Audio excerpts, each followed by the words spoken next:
Hi guys, welcome back to my channel. ಇವತ್ತು 31 ವರ್ಡ್ಸ್ಗಳ outlines ಅನ್ನ ಹೇಳ್ಕೊಡ್ತಾ ಹೋಗ್ತೀನಿ.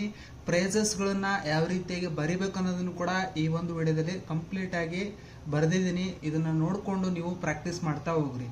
For example, I have seen, we have seen, I have received, we have received, father in law, mother in law, are you, review, we, ಈ ರೀತಿಯಾಗಿ ಬರೆದಿದ್ದೀನಿ. ನೋಡ್ಕೊಳ್ರಿ, ನೀಟಾಗಿ ಏನು ಮಾಡ್ರಿ, ಪ್ರಾಕ್ಟೀಸ್ ಮಾಡ್ತಾ ಬನ್ನಿ.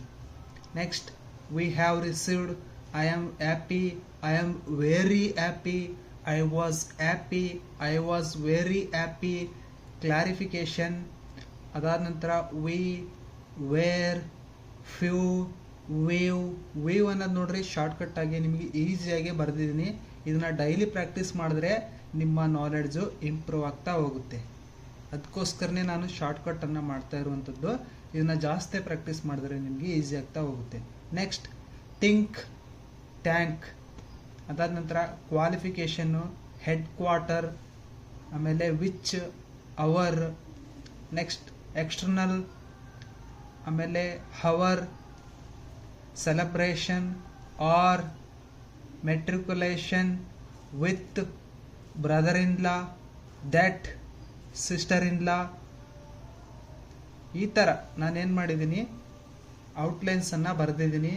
ಇದನ್ನ ನೀವೇನು ಮಾಡಬೇಕು, ಪ್ರಾಕ್ಟೀಸ್ ಮಾಡಬೇಕಾಗುತ್ತೆ ಡೈಲಿ. ಒಂದೇ ಸಲಕ್ಕೆ ಬರಲ್ಲ, ಸ್ವಲ್ಪ ಒಂದೊಂದು ಫ್ರೇಸಸ್ನ ಒಂದು 5 ಲೈನು ಅಥವಾ 10 ಲೈನು, ನಿಮಗೆ ಟೈಮ್ ಇದ್ದರೆ 10 ಲೈನ್ ಬರೆದು ನೀವು ಪ್ರಾಕ್ಟೀಸ್ ಮಾಡ್ಬೋದು.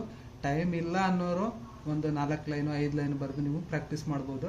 ಬಟ್ ನಿಮಗೆ ನೆನಪಿರ್ಬೇಕು, ನೀವು ಏನು ಪ್ರಾಕ್ಟೀಸ್ ಮಾಡಿದಿರಿ ಅದು ನೆನಪಿದ್ರೆ ಮಾತ್ರ ಅದು ನಿಮಗೆ ವರ್ಕೌಟ್ ಆಗಿದೆ ಅಂತಂದೇಳಿ ಅರ್ಥ. ನೋಡ್ತಾ ಇದ್ರಲ್ವಾ, I was very happy, I was happy, clarification, think, thank, which, hour, or, with, that, matriculation, brother in law, ಆಮೇಲೆ sister in law. Thanks for watching, do subscribe. ಈ ಒಂದು ವಿಡಿಯೋವನ್ನು ಯಾರೆಲ್ಲ ನೋಡ್ತಾ ಇದ್ದೀರಿ, ನಿಮ್ಮ ಸ್ನೇಹಿತರಿಗೆ ಈ ಒಂದು ವಿಡಿಯೋವನ್ನು ಸೆಂಡ್ ಮಾಡಿರಿ. ಹಾಗೆ ಇನ್ನೂ ಕಲಿತಾ ಇರುವಂತಹವರಿಗೂ ಕೂಡ ಸೆಂಡ್ ಮಾಡಿರಿ. ಆದಷ್ಟು ಈ ಒಂದು ವಿಡಿಯೋವನ್ನು ಶೇರ್ ಮಾಡಿರಿ, ಲೈಕ್ ಮಾಡಿರಿ. ಹಾಗೆ ಸಬ್ಸ್ಕ್ರೈಬ್ ಆಗೋದನ್ನು ಮಾತ್ರ ಯಾರು ಕೂಡ ಮರಿಬೇಡ್ರಿ. ಸಬ್ಸ್ಕ್ರೈಬ್ ಆಗ್ರಿ. ಧನ್ಯವಾದಗಳು.